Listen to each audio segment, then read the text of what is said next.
Obviously an incredible win for our team, but the message today is that we're moving on. This is a new week. Obviously, this is the most important week of the year, playing Colorado. It's going to be a blackout game, so we're excited to see a packed Sun Devil Stadium. And our mentality is the same way. We're going to stay true to ourselves, and at the end of the day, come out of the week 1-0. That's the message, and excited to see the fans out there Saturday night. A lot's been made about Norvell being back on the sideline. Can you tell a noticeable difference from your perspective?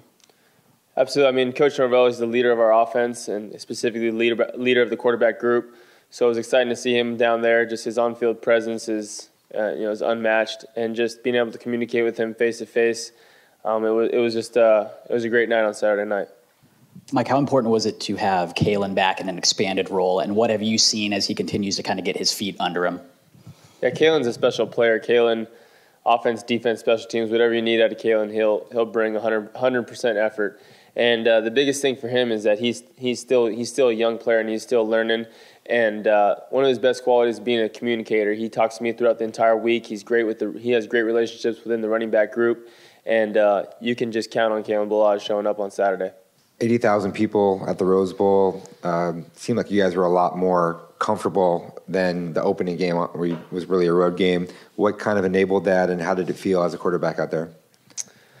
Well, for some of the seniors at least, this was your third time back at the Rose Bowl, and it's something about California for Sun Devil players. You feel comfortable playing there, and it was just it was an exciting night. We've gone through adversity in the prior 4 weeks, so when things did happen, we knew how we were going to respond, arm in arm, and like I've said before, we just have leadership that just.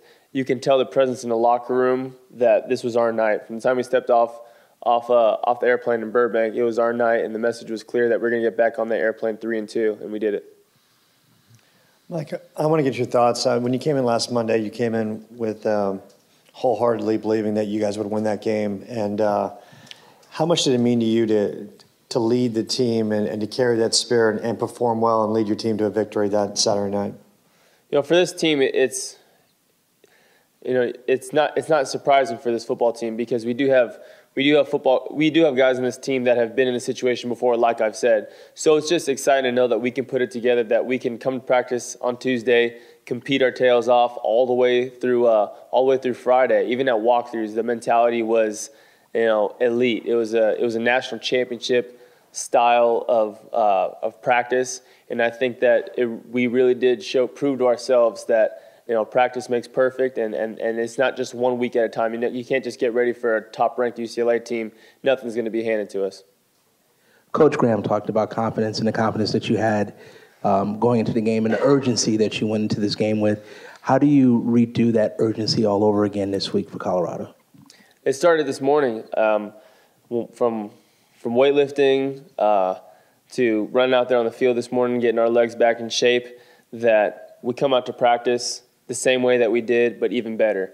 And the biggest thing that we preached this week, or the start of this week, was fundamentals. It's basically going back to what we do best as football players, and that stay true to who we are.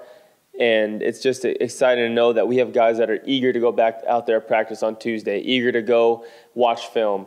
And I think when you have a football team like that, things just happen.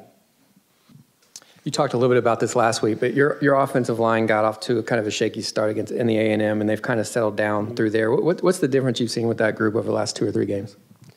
Yeah, I mean, the offensive line is obviously, as people know, they're a very tight-knit group. They're the funny guys on the team. They're the ones that'll be the first person to call you out if you're not performing.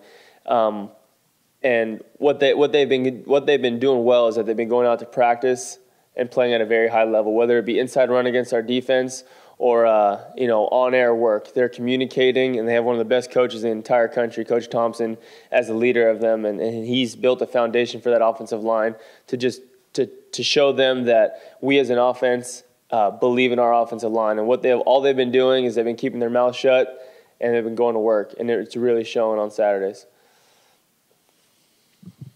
Saturday night seemed like one of the first times you had a good rhythm going with multiple receivers during the game. Mm-hmm. Do you feel that something's starting to click with you guys, getting more of a rhythm, finally starting to time each other out a bit more?